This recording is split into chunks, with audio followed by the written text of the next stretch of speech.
Jeg skal i det halda fram vi at tåsa ut fra 7. kapitlet i Johannes evangelium. I søgnas viko tåsa jeg om 21 til første versene, og i hessen lenka kapitlen som 71 vers, og i tømmen første 21 versen her var det at Jesus gjør det 2 under, og Anna som ta såkallega mettingar under hver han metta i 5.000 menn omframt kvinner og bøten til å si kanskje 15-20.000 mennesker vi 5 små breion og 2 små fiskon og 18 til var det så hettar at han omkvalt sendte lærersvennerne av sted, og at han så kom til torra og tjekk av vattnen. Og så vi kommet til det som jeg skal sia i det, og jeg ferdig tåsa fra vers 22, og jeg råkker vi komme fram til vers 4 i det. Og jeg halte jeg skal lese først til første verset av hans ned, altså til å si Johannes evangelium kapitel 6, vers 22. Og her stendte det så løs, det en etter hendi hetta.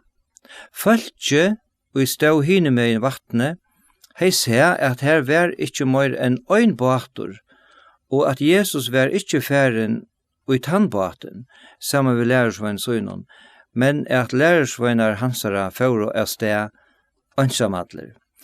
Altså, til å si at det samme som at Jesus, han har gjort det her under vi mæten noen, og alt var mætt, og her var iverflå av mæte, og alt var, som vi pleier å si, mætt og velsett, og så leser vi til at han lett følge færa, og jonken av tøyen stender at han beit høymon færa til hus, at nå at her.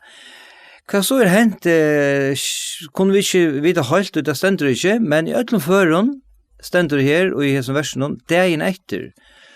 Og om de så ferdig til hus, og de var kommet alle mulige steder fra, vi hadde bygd noen her rundt om, og så kom han etter her dagen etter, til stender ikke noe til noen som heldig til at de ikke akta av Jesus, men var verande, til det var så øyelig spennende, og de hadde opplivet det her, som de så ved sin egen egen, at han gjort det her mettingar undre, og alt var blitt mett av sånn døylige breinon og sånn fiskene som han hei skapt hendan dagen. Og tog var det bare verande i stedet for å få heim som Jesus hei bid deg. Men i alle føren, så stender det i sånne her versen her, at de hadde ansett etter at Jesus hei bid lærersvennerne for å sted, ut kvalte, ut i myskre, ut av ta djupa vattnet, kan vi säga, men han själv för upp av fjallet, Abia, som då är sin stendur. Och så hade jag ska läsa, jag hade för läsa från vers 23 till 22. Här Johannes gröjer fra hessen her vidskiften som var akkurat den her dagen her. Og han sier det på hendamaten, men båtar kom ur Tiberias, nær til stegi, her de hadde finnet at eta, etter at han hadde takka. Ta i følge tog nu sa at Jesus ikke, at Jesus var ikke her, og lærersvenner hans var heller ikke, for de øyne selv i båtene og kom til Kapernaum å løyta etter Jesus. Og ta i det hit og han hinne med i vattnet, så tog de vi han, Rabbi, når så kom han her?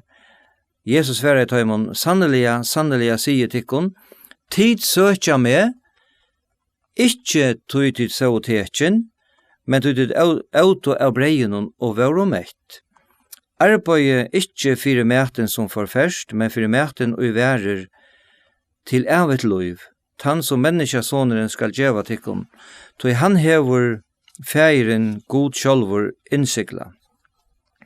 Jeg halte til at ur hessen versen som jeg nå har lyst, så sammen med vers 22 som jeg også lest, så kunne vi lære kanskje 4 lærdomar på sjøuresen her. I første leie, dette sier okkon hver vitan Jesus Kristus hever hjärsta människans. Vi sutja at han avdukar fyrir fölkjennom og okkun öllun te skoivo motivene tja taimon som løyta og etter honom. Det stender jo her at te føro eller kom til Kapernaum at løyta etter Jesus.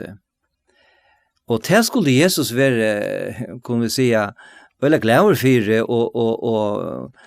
og glett seg det her at han var så vel omtøkter og at alt kom at så mange menneskene kom å løyta etter honom. Men det som Jesus gjør her, og han ser inn i hjertet av mennesken, og han sier bønt fram vid akkurat som ta vær, og til særlig vers 26 og 22 her som jeg skal nema vi, at han sier det bønt fram vid som ta vær, og som han sa, og dette skal suttjast øysene, og i mån til tar lærersveinene som gjør det just det som Jesus ber tar tar våre lytner, tar gjør det som Jesus sier, tar våre sanner lærersveinar. Men hese menneskene våre, kunne vi si, øysene lærersveinar. Det var det øysene kattler i hese kapitlen. Men tar våre det som vi kunne kattla for å sanner lærersveinar, og hetta som de gjør det til sa i første omfære ekkert verkost og godt ut, de løyta vi jo etter Jesus. Og jeg så ikke til så det ut som at de begge tro av han, og eisne vil du ære han. Men han kjente innar og hjertans tro han torra, og let seg ikke, som man sier, lumpa av hesen som de gjør det, at de kom strøyande i rom her vattnet, for at de løyta etter honom. Tog sier han point fram vidt deg, til de kom strøyande i rom vattnet, til søkja med, men ikke tog de så ut hekjen, men tog de ut av breien og var mett. Så kunne vi spyrja okkon i det, hva kunne vi lære i det av hesen her? Vi skulle minnast at Jesus just den samme idé som han vært ha. Han opprøyter. Han kjenner okkara motiv. Som vi flere fyrir har seg, han kjenner okkon til fullnar og vet alt okkon. Vi kunne ikke krekva neka for honom, ongar hoksaner kunne vi krekva for honom, eller neka som i okkon sjálvon. Jeg kan lykka minne av det som vi løser til vi i Johannes evangelium kapitel 2, og jeg hadde lest og lykket 3 vers 8 her som vi løste ta. Det var vers 23-25, og Johannes 2, her stender, og heter Jesus, med han nå var i Jerusalem, påskjønner og høgtøyne, tro og mong og navn hansara, ta det så og tekjen hansara som han gjør det. Men Jesus selv løyd seg ikke tiltara, tog han kjente ødel, og tog hånden nyttes ikke at nekar skulle vittna om menneskene. Han visste selv hvert og i menneskene vær. Og her stender at det her, de tro av navn hansara, men han kjente gjørstetorra. Men vi skulle minne noen av dette som stender i Hebreerbrevet kapitel 4, vers 13, at alt nekje og best for egen hansara. Hese menneskene søkte ikke Jesus, tog de vil du gjerast etterfylgjarar hansara, djeva seg iver til hansara, og leta han roa og i livet høyra. Nei, de vil du best sleppa, så å si, å bruke han så løy som de funnet for godt. De domte lykka som å være oppi, å være religiøs, kunne vi si, å kalla seg kristen utan å være til. Til det som vi vanlige pleier å kalla for å være navn-kristen. De tro av navn hansara. Dette var en navn-kristendommer, som det stod i Johannes 2. Lært okkon tog minna okkon ødel og idé. Vi vera ikkje kristen, vi vera ikkje frelst, vi vera ikkje bøten gods, vi er fylgja Jesus fyrir å nøkta okkara egna tørv.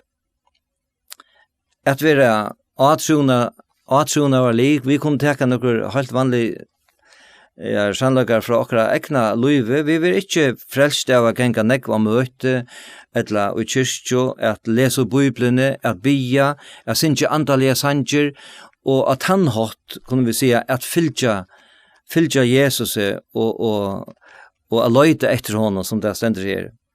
Nej, vi kunde kalla oss kristen, vi kunde säga sanner lärersvänner, tar vi det stegen för att nökta okkar egna törv, okkar egna inskjer, nökta så att säga hansara törv, hansara inskjer, och kvart det och det är att vi fullt och halt djeva honom liv okkara og i hendur, og gjera det som lærersvennan gjør det etter her kvalitet, og nottina, og faurast det, ut at han avslatta skjekven, og såleis var honom lytner, og gjør vusto at det var sanne lærersvennar, og vil det være hansara. Hadde nekka som vi sutja imiska steder, kom også om, point nu om en ære henting som vi leser om, og i Lukas alltid der, om den henting som er fiska via Petrus, jeg skal ikke komme inn på henne, men jeg tar ikke på det her, at Jesus sier så, vi lærer så henne, legge ut av dype og fiske, og Petrus sier, vi tar rønt alle nottene, og vi tar ikke finne, men etter året tøynen skulle vi gjøre det, og så fører og tar finne nekvann fisk. Hette til at være løyen i møte Jesus, utan å sette spurningar. Og det er det som Jesus ønsker vi løy i okkara. Hatt var det første, og i ørelæge kunne vi lære av oss ned versen. Vi skulle gjøre gærter etter hva Jesus sier at vi ikke skulle gjøre. Og det er vers 22 av hans versen som vi leser begynner vi. Her han sier etter at det arbeid ikke for maten som forferst. Hva mener Jesus vi? Hva er det han sier? Sier han at nå skulle vi være så antallig at vi skulle bare halde opp heta arbeid og bare skjenke på Jesus og fylke honom? Nei, selv han ikke. Og tvørste møter. Jesus og Bibelen annars viser grøttelig av at mennesker er sett her av hjørna for at arbeid. Da sender Mosebok, under Mosebok, kapittel 34 og vers 21, 6 dager skal du arbeide, 6 dager skal du arbeide, men 7. dagen skal du hvile. Og Jesus sier selv i Matteus 20 at arbeidsmæveren er føye sine verdur. Jesus var kattlet for træsmyren ur Nazaret, og det var ikke sånn at han arbeidet som træsmyr, som han var pappa sin. Om Paulus leser vi til at han som er kjøld, til han ikke var ute og prætika evangeliet, apostelsøn i 18:3. Nei, Jesus ikke hese mennesken til å være løt, og at sette seg nye, og ikke arbeide, og at det ikke skulle arbeide til løsens oppehalt. Nei, men han ville si av i hesen, at det skulle ikke være høves enda målet vi løyve tørre. Han sier til ham at det at nøkta at han likamlige tørven at gjeras rykur og at øya nekva av hesen hamsens gøsse er alls ikke det mest områdende i løyven. Vi kan også om søvna om hin ryka bøntan som vi leser om i Lukas 12, 16-21. Jeg hadde lykkes å lese til søvna. Hun er vel kjent. Her vi leser om det er lyknelse som Jesus kjønner vi. Rykur med over vi som hei finnes nekva grøy av gjørsøyne. Han hugsa inn over seg sjálvun og sier, hva skal jeg gjøre? Jeg har jo ikke rom at gå med grøymøyna. Oi. Så sier han, hetta skal gjøre. Jeg skal ryva nye løver møynar og bygge det større, og så skal jeg sauna alla grøymøyna og alt gøsmøyt inn ut her.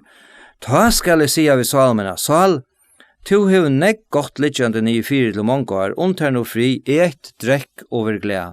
Men god, sier vi han, da er det tøyen. Hesa nått ver du krauder etter saltøyne. Hvor skal ta øya til og to hevors hauna? Såleis gongs honom, og i saunar seg skatter, og er ikkje rykur og gode. At det sørste verset her sier okkur til at, og til å viser Jesus okkur og sin æra sin, at det er ikkje nekka skøft at sauna seg skatter. Det er ikkje nekka skøft og at gjeras rykur. Øynestand stendur at penika karløyke er råden til alt ilt. Og som vi ångte har sagt, at det stendur ikkje peningur er råden til alt ilt.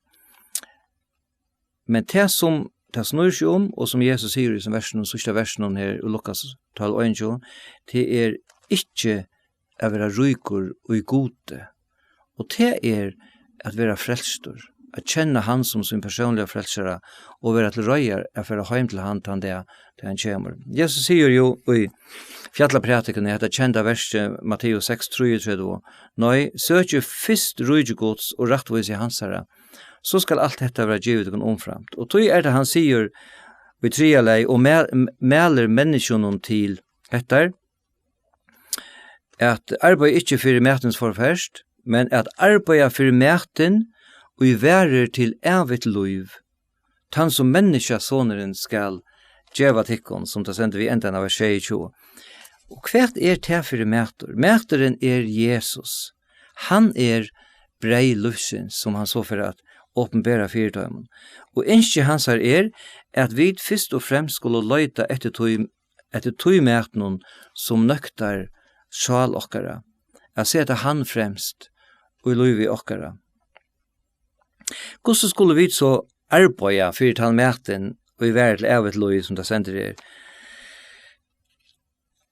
Og det det som vi sutja som den fjorda lærdommen og i hesson versen som jeg har tått som nå, og det det her, og jeg dette underfotla lyfte om at dette mætor og i verden til evet løy. Det dette løyve som Johannes skriver atter og atter og atter om i hesen her evangelien om. Og så kommer det, «Tann som menneska soneren skal djeva tikkun». Jo, det først og fremst at det i møtetøy som menneska soneren skal djeva okkun, som det stender i sin versen i vers 22, og det som han vil djeva okkun hitt evige løyve. Jesus djevor. Han en djevande frelsare, og han vil djeva okkon hitt evige løyve. Vi kunne minne okkon atter at det kjentaste verset som vi langt har inne på.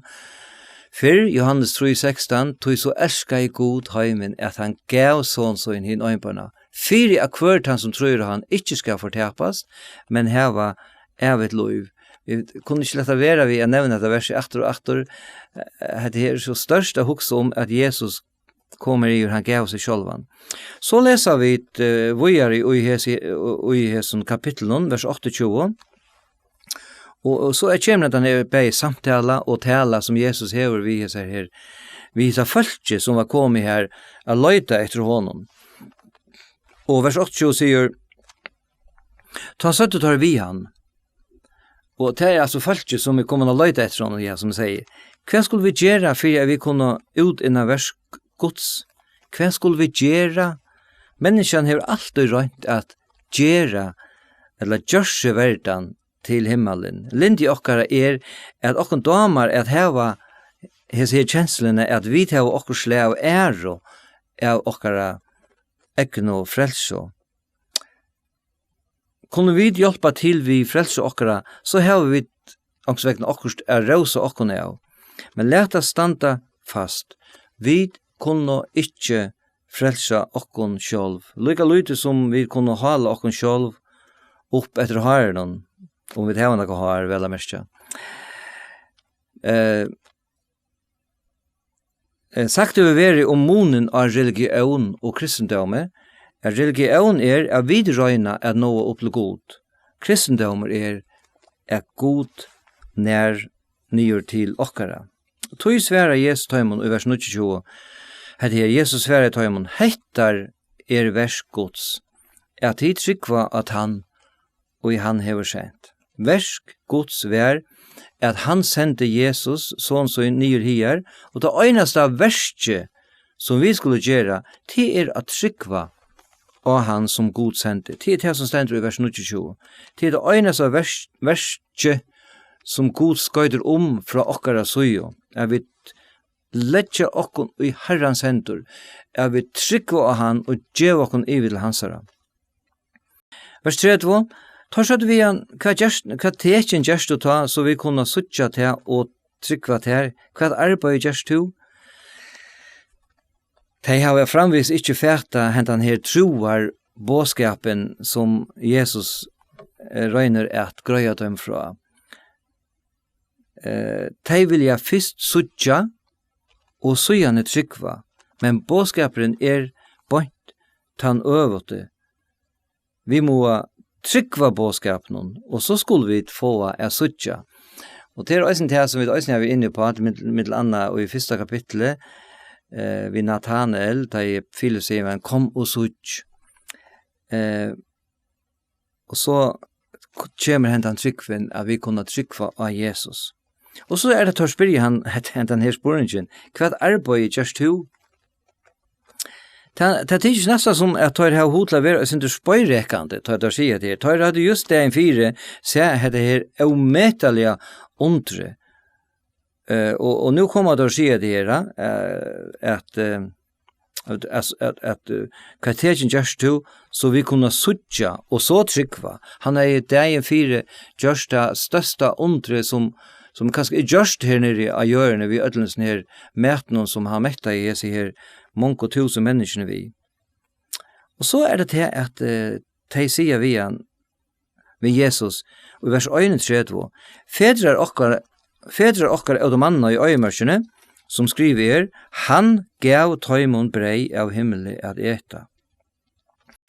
Hetta som de menneskene sier vi Jesus her, hetta i verlegan en nyrande utsøken, som tar vanvirusligt, det som tar koma vi, og det nesten som jeg sier,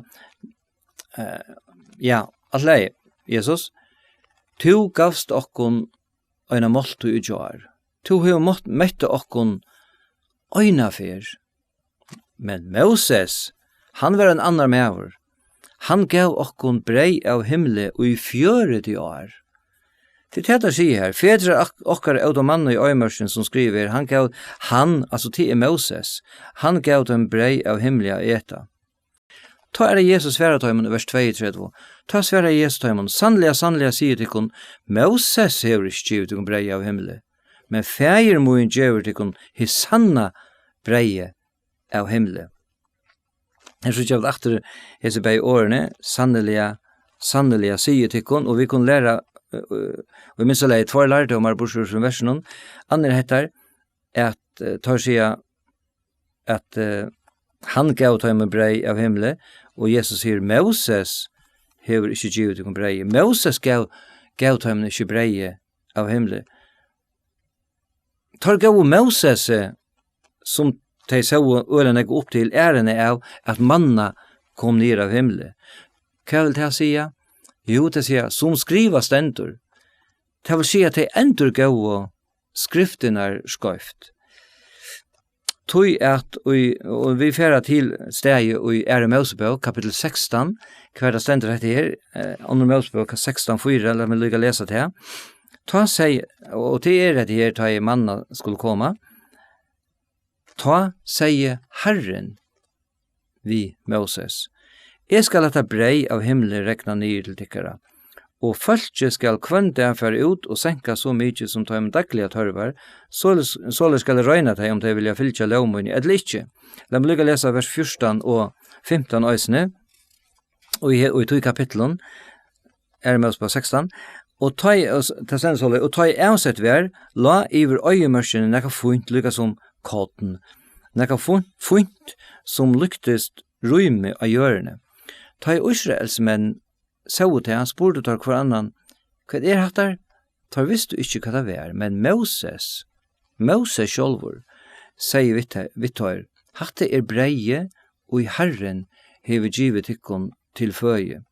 Og hette leser vi et fløy for til dømes i Salme 78, men også lenger salmer som skriver om tøyene ut i øyemørsene til Israels falske. Her stender i Salme 78, vers 23-24, han, og til altså God gav skudgenon og i erva bo, og lært opp postor himmelsins, lært manna regna nir ivetei til føye, gav tøymon himmelkotten. Så henta det en ditta teisar til at sia skrive de endur gau skøyft ur skriften og tog og nokru verspurs ur lykka som de funnet for godt. Og hetta var òsne framvis gjørst og okkara døvun. Det vanta mykje å bruka skriftene just etter okkara høtti og stitja saman såleis som vi halda vera best og få imiska lærer på skriftene som ikke stande her, vi til at vi ikke leser skriftene så det som tar standa. Så jeg skal lykke lese det her etter vers 2, her jeg sier det her. Moses, sannelig sier til Moses hever ikke givet til brei av himmelen, men feir mun gjevur tikkun hitt sanna brei av himmelen. Manna var ikke det sanna brei, men det var helt vanligt brei, som de kunne møtta som bok vi, og breiføra seg vi, de årene som de gynko ute og i øyemørsen, de fører som vi langt har lyst for ut at henta at det breie som kom ned av himmelen, så snakk for den dagen som de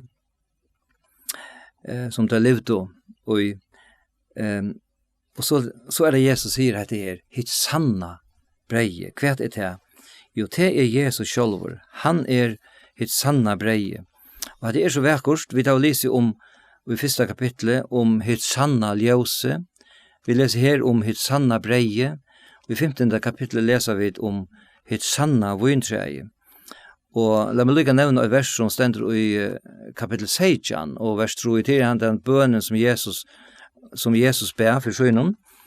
Og her stender det 3 verset, og hette hitt evige løyve at jeg kjenner til hin øynasta sanna god, og tann og to sendte Jesus Kristus. Og henta sannløykan åpenberer så Jesus nu 4 timer og sier i vers 3, Tui brei Guds det og kjemur nir av himmelen og djevur heimenen liv. Og her som versen kallar Jesus hitt sanna breie fyrir brei Guds. Og hetta brei Guds, ans og manna og i øyemørsene skal komme nir av himmelen. Og så sier Jesus, og djevur heimenen liv. Jesus åpenberer her for falskjønnen, vi kan si et nytt slæ av breie, som skal djevur heimenen liv. Og ta Jesus talar om liv, som mener han evigt liv, som han sier atter og atter, hitt evige liv som han skal djeva. Og legg til merkes at her stendur, han skal djeva heimenon liv. Ikke best Israel, svaltje, som ut i øyemerkene, men atler heimeren omfattet av heson, kunne få lot og til evige liv noen, øysene vid høytningar. Men, som ikke øyne før, så skilte de ikke henda bådskapen, og de hilde framveis at han tog seg om likamlige føje, og man nøkta at han likamlige tørven, og tog søtte de i vers 34. Ta søtte de vi han, Herre, gjør okken alltid til breie? De hilde framveis at han tog seg om til breie som han har skapt til tørra, og i omtrunnen dagen 4, hva det blir meit, ta smakka helst om metalja vel, og i versen og vers 4 så det ut som at de nå suttje seg en chans, de suttje høve til og møvelega til at oppliva manna atter, at de skulle kunne oppliva det her som de opplevde ut i øyemørsene, at suttje at det breie kommer regnanten i livet de, såleis at de slipper fra at gjøre noe annet for å kunne mette seg. Stort sagt, de skilte framveis ikke den andalige bådskapen og i tog som Jesus sier. Tog Jesus talar her sjølvande om tar andalige lodene, tog han talar om ta sanna breie, og for å kalla seg sjølvand fire brei løssin. Så til det som han gjør, og til nasta versen, vers 35, Jesus sverre i taimon, brei løsins. Ta nu kjemur til moin, skal ikkje hunkra, og ta nu trura med, skal aldri tista. Det omettelig omtofullt vers. Og her vi, la meg lykke nevne til, jeg tenkte på at her vi vers 34, for at vi kommer til vers 35, at han sier, vi falskje, eller falskje sier vi han, Herre, gjør okken alltid til breie, og så sier Jesus i vers 35, det brei løsins. Det kan minne okken om kvinnerna, og i kapittel 4, som vi løser om kvinnerna vid brunnen, tar Jesus tala om seg som vattnet, som springer opp til evigt liv. Ta spurte, eller sier kvinnan vi han i kapittel 4, vers 15, Herre, gjør meg hetta vatten, så tiste ikke atter, og kan slippe fra, jeg kommer hier etter vattnet. Og så sværer Jesus henne og lyser langere frem i samrøvene og sier henne, ja, men det jeg, han som taler vidt. Og her det falske, Herre, gjør okken alltid til breie, og så det Jesus sier det her. Ja, men jeg det på en her, jeg brei løsens. Tann og kjemur til mun skal ikke hunkra, og tann og trøyra meg skal aldri tista. Tann og kjemur til mun, det nøytøy. Det det som møveløyge for øynekvann og i det. Du kommet i det til Jesus? Tann og kjemur og tann og trøyr. Og tann og kjemur og tann og trøyr. Det røynt å være til samme. At ta du kjemur til Jesus, så har du eisen vurs til at du ønsker at trykva av han og omvendt. Og så det her ved at hunkra og tysta. De fleste av okkon kunne, god til å lov, eta okkon mett kvante vi breie, og at mølen øren gavon som vi kunne få, vi metta okra likam kvante, og ansa vel etter, ikke at misrøtja til. Men spurningeren kan være til okken ødel, ta det kommer til sal og anda okkara. Gosse det så? Hvert metta vid okken vi? Og her det at vi får tilbøye, som man sier, fra Jesus om dette sanna breie, som han vil gjøre okken, og som kan metta okkara sal, og gjøre okken til evige liv. Han ikke gjøre seg sjølvan til okkara, og til det som han har gjort. Men vers 6 sier Jesus vidt deg, men jeg har sagt ikon at tid av se med og trykva tau ikkje. Tid av se med og trykva tau ikkje. Og vers 3 spurte deg om tekjen og vil du suttja, så skulle de trykva. Da skjøtte han, hva tekjen gjørst du ta, så vi kunne suttja til og trykva, hva arbeid gjørst du? Og her sier han vers 6 ja, men tid av se med og tau trykva dit ikkje av med. Og så sier han i vers 6, alt de som feiren gjør meg koma til mun, og tann og kjemur til mun, skal I alls ikke køyra bostur. Vi kan si at vers 36 et dagborsvers, her han sier tid av same, og trykva det og ikke. Vers 36 et ljøst vers, hver han sier at han som kommer til mig, han skal ikke alls ikke køyre bostur. Jesus var ikke offeren av vantrunnet til hese falske. Han visste fram en undan hvordan det var. Men det verset her, vers 33, det ometteliga, at ometteliga tutningar mykje vers, og en ometteliga tutningar mykje sannløyke som i hesen versen. Det sier okkom tvoir av djupast og sannløykon og læron i Bibelen. Den fyrra til det her at God hever givet avvis menneske til Kristus. Det det som stender ut i. Alt det som feiren gjør mer. Den 17. til læren om menneskens arbeid. Det vil si, fire av være frelstor må et menneske komme til Jesus og ta imot i honom. Uttrykk. Men kommer vi ikke til Jesus og trykva han, så fer heldur ikke feiren givi okkom til Jesus. Vid vera en gava til Jesus fra feiren, ta I vid koma til Jesus. Det det som stender ut i versen. Så kan vi sia om dette verset og sia om han som kommer til Jesus, at som langt har nevnt, feiren for det første, djevor en slukan til Jesus, og for det neste, at Jesus skal alls ikke køyra en slukan bostur. Hetta at de som kommer til Jesus vil ha given honom så vekkust. Jeg husker om det som stendur, jeg skal lese noen få vers i hese bønene, og i Johannes 16, som jeg lest 3 vers i Johanne. Det den her som vanlig vil kalla en høvesprestalige bønen, bøn Jesar for synen. Johannes 16, her sier Jesus heter flere fyr. La meg lukka lese en 4 vers. Her stendur i 16, 2, ta Jesus byr til færsyn, vers 2, «Ein så to hever givet honom vald iver ötlun holte, så han skal djeva ötlun tøymon evet loiv, som to hever givet honom». Vers 6, «Jeg har åpenbæra navntøyt fyrir tøymon, menneskjon, og to hever givet mer, av heimenon. Tei våre tøyne, og to gavs mer tei, og tei hava hilt i åretøyt. Vers 9. Jeg bygger for tøymon. Jeg bygger ikke for heimenon, men for tøymon, og to hever givet mer. Tøy tei tøyne. Vers 11. Jeg ikke langer i heimenon, men hese i heimenon, og jeg kommer til tøyn, heila i feir, varva i tei i navn og tøynon, som to hever givet mer, så tei kunne være åkt og så vid. Vers 12. Men jeg var tja tøymon, varva i tei i navn og tøynon, som to hever givet mer. Det så vekkort, og jeg skal ikke ta om kapitel 16 og det, men dette som Jesus sier her til feiersøyen om hese som han har givet i hånden, som hans lærersøyner. Så halde jeg til at enda han skal lese 3 vers, og det var de sørste versene i det, vers 38 til, halde jeg lese vers 8-4, ja. «Tøy kommet nyer av himmelen, ikke at gjøre vilja moin, men vilja hansara som sendte meg.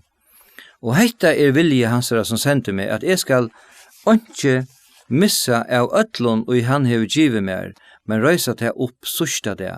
Tøy heita vilja færsmåns, at hvert han, og ser sonen og tror han, skal ha av et liv, og jeg skal røysa han opp sørsta det. Da kan du ta så en liten løte om hese 3 versene. Det som Jesus sier i vers 38, ma skiljast og hendan hatt, og kanskje fyrir djeva Jesus i år, altså her stender, kommet ned av himmelen, ikke gjøre vilja moin, men vilja hansara som sendte meg. Du kan huske Jesus, det som Jesus sier at jeg kom ikke ned av himmelen, og gjør det så et menneske, for jeg gjør neka av moin egna vilja. Pure avhefter av tog som vilje færsens vær, tvørstru møter. Jeg kommet ned av gjøre vilja hansara. Jeg god, og viljemoin og i fullkomnon samleve og øynløyga vi færemoin, tog og færen åkt. Som menneska har vi ongan annan vilja, og onga tråan enn a gjera det som i fullkomnon samsvære vi vilja hansara som sendte meg. Og hver vilje færesens det grøyer Jesus og ometalliga vel fra og ta på neste versen. Men Are vil slippe verset 38, og lett meg så si her at det hendte en utsøkning til Jesus om at han ikke gjør vilja så inn, men vilja hansara som sendte han, øysene en ometalliga underfull tala til okkara. Jesus vær og til fullkomna fyredøme og øtlun økjun, øysene av hesen økje. Og vi har nekka å lære av honom til det kommer til vilja okkara, og vi har givet okkara vilja i hansara vilja. Men, som jeg nevnte, og i vers 23 og 4, det får vi så grøttelig å vite hva fægersins, altså Guds vilje vi menneskjon. Og hva det? Vers 23, «Hette vilje hansara som sendte meg at jeg skal ikke missa av øtlun og han hever givet mer.» Vers 4, «Tog hetta vilje fægersmunds, at hvert han og ser sonen og tror han skal heva evet liv.» Og vi så ikke øysene og hesen på versen, det samme som i versen 23, om dette at fægeren djevor sinon teg som trykva, og vi kan si at han hatt, han og ser sonen og tror og han djevor fægeren honom. Etla, treiten fire at fægeren kan djeva sinon og okkon vi suttja sonen og trykva av han. Jeg vet ikke om vi skulle kalla det en treit, men jeg kom a suttja Jesus og a trykva av han til det som gjør det at vi vera åkt vi hesar god og færen. Hetta evangeliet. Og så spurningen om to hever skjæ sonen vi tøynon troar eia. Og så at enda hetta som øysene stendur i vers 23 og 4, og som Jesus endur teker i vers 44. Jeg hadde lykka lese hese 3 versene, 23 og 44, her stendur. Nå er langt å lese 24 og 24, men hette vilje hans som sendte meg, at jeg skal ikke missa av øtlun og han er givet mer, men røysa til opp sørsta det. Då hette vilje færsmons at hvert han i sesjonen, og tror han, skal ha evet lui, og jeg skal røyse han opp sørsta det. Og så vers 44. Ongen kan komme til moen utan færen som sender med drever han, og jeg skal røyse han opp sørsta det.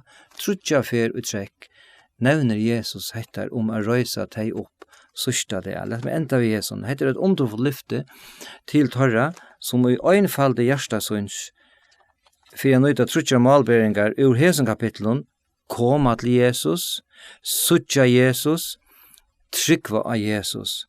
Hesen sørste dæveren han nevner her, han viser til han dagen som Bibelen lærer om, ta Jesus skal komme atter, og ta deio fyrst skulle ryse opp, ta deio som døyo utrunne, ta skulle fyrst ryse opp, så igjen skulle öll ta uliva, ta tryggvande, Sama vi taimon som ryser opp, møte herran om i luften. Jeg heter det som Paulus skriver om i 4 Thessalonika-brevet, kapittel 4. Jeg får enda vi å lese de versene. Det er så løs i 4 Thessalonika-brevet 4, 16 til 18. Leser bare de versene. Herren skal sjálvur koma nir av himle, vi veldes råpe, vi rødt gods, iver angels og lure gods, og de som dei er i Kristus skulle først ryse opp, så gjerne skulle vi i livet, som etter være rikt bostor i skudjon, sama vi taimon, møte herranon i luftene, og så skulle vi alltid være saman vi herranon. Så sier Paulus at enda trøste ta hver annan vi heson åren, og det avmetelige trøsta rukt av vita. Så spurningen og det, hvordan det vi til her som hørst etter? Du til røyer å møte gode tøynen?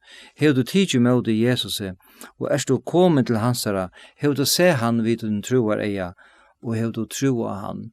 Om ikke, så kan du gjøre det nå. Point er som du og teke med Jesus som tøynen personlige frelsere. Vi skal be sammen. Gå feir, vi takker deg for at vi da kunne haft atter en bibeltøy med det her. Takk for året ut, takk for at vi kan lese ut og takk for det som det lærer okkom. Takk for Jesus som kommer ned og dødja for okkom. Og gjør oss et liv og gjør vilja færsvins og fære ut av Golgata kross for okkom. Vi prøver å takke det her. Vi legger øyne kvann og tøyner hender som er vår lorsta i det. Takk det her, og legger land og folk, løkting, landstyre og alt det tøyner hender i Jesu navn. Amen. Så har vi etter hoksa om i det, jeg synes en sang, og kom hoksa om denne sangen her, nummer 12, i songbok Godsfolks, ber tøyna synd, nå til Kristus, ber tøyna bire av sorg, drekk av tøy gråande kjeldo, løyta ter sjål og i tøyborg, Jesus nær, skumta tot her, våa øy salina, drala øy her, Jesus løngjest av frelsa, sjølvor han sintøyna bær. Jeg skal synge hentan sangen.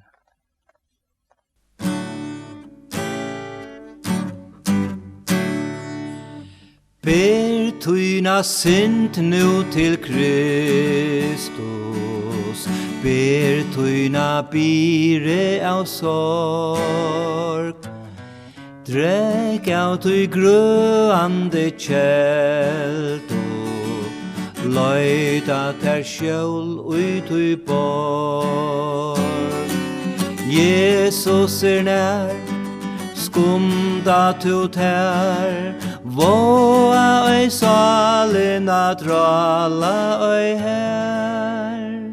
Jesus løngjest av frelsa, sjálvur han sintøyna bær. Kom som tu nu til Kristus, enn han bojar ter her.